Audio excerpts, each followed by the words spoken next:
Evening, এখন বাজে হচ্ছে 8টা। তো আমার আজকে একটু চিকেন খেতে ইচ্ছে করছিল, তো আমি মাকে বললাম যে মা একটু চিকেন খাবো। তো মা বললো যে ঠিক আছে আমি আনিয়ে দিচ্ছি। তো মা চিকেন আনিয়ে দিয়েছে।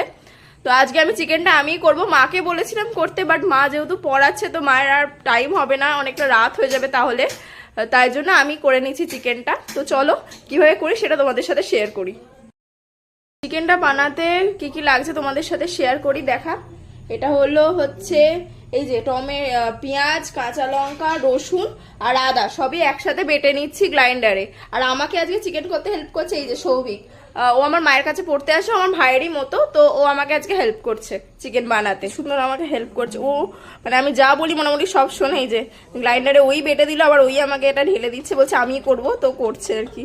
2-4 মগজটাও বেটে নেবে, আর যখন বাটবে না তখন একটু দুধ দিয়ে দেবে, এটা দিয়ে দেবে একটু দুধ। এবার চিকেনটা ম্যারিনেট করে নেবো। এই যে এটার মধ্যে আছে পেঁয়াজ, আদা, কাঁচা লঙ্কা, আর দেবো হচ্ছে টক দই। টক দইটা আগে থেকে ফেটিয়ে রেখেছি ভালো করে, সেটা দিয়ে দেবো এর মধ্যে। টক দই আমরা দিয়ে দিচ্ছে সৌভিক। এই যে এর মধ্যে ক্যাপসিকামও দিয়ে দেবে, দিয়ে মাখিয়ে রেখে দেবে। আর কাজু 4 মগজটা আমি বেটেছি, সেটা আমি যখন চিকেনটা হাফ ডান হয়ে যাবে তখন আমি দিয়ে দেবো। দিয়ে এটা দিয়ে কিছুক্ষণ মাখিয়ে রাখবে। দেখো হেল্প করছে বলে ওই আজকে চিকেনটা পুরোটা ও বললো যে আমি ম্যারিনেট করবো, তো ও করছে এই যে এইভাবে। তো চিকেনটা ম্যারিনেট করে রেখেছি, আর আমি এই যে কড়াই তেল গরম করতেও দিয়ে দিয়েছি এই যে। আর চিকেনটা ম্যারিনেট করে রেখেছি, এবার তেলটা গরম হলে আমি চিকেনটা এর মধ্যে দিয়ে দেবো। এর মধ্যে হলুদ গুঁড়ো, লঙ্কার গুঁড়ো, ধনে জিরে কিচ্ছু যাবে না। এটা কাজু 4 মগজ দিয়ে হবে, একটু সাদাতে টাইপের হবে। তো তার মধ্যে এই যে এর মধ্যে আমি দিয়ে দিলাম চিকেনগুলো।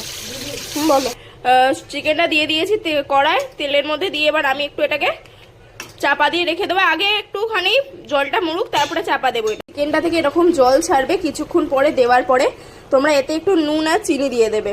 আমি চিনিটা দিচ্ছি, তোমরা চাইলে চিনিটা স্কিপ করতে পারো, নুনটা তোমাদের পরিমাণ মতো তোমরা দিয়ে দিও। আমি সবেতে একটু আমি চিকেনটা একবার চাপা দেবো। এই যে কিছুক্ষণ এই সেদ্ধ হওয়ার জন্য দেবো 10 মিনিট মতো। একটু গ্যাসের ফ্লেমটা কমিয়ে চাপা দিয়ে রাখবো 10 মিনিট মতো। তেলটা গরম হয়ে গেছে, আমি এই যে পেঁয়াজটা কেটে নিয়েছি, এটা আমি বেরেস্তার জন্য ভেজে নেব। চাপাটা খুলে দিয়েছি। এবার আমি আগে থেকে দুধটা জাল দিয়ে রেখেছিলাম, তো আমি সেটা দিয়ে দেবো।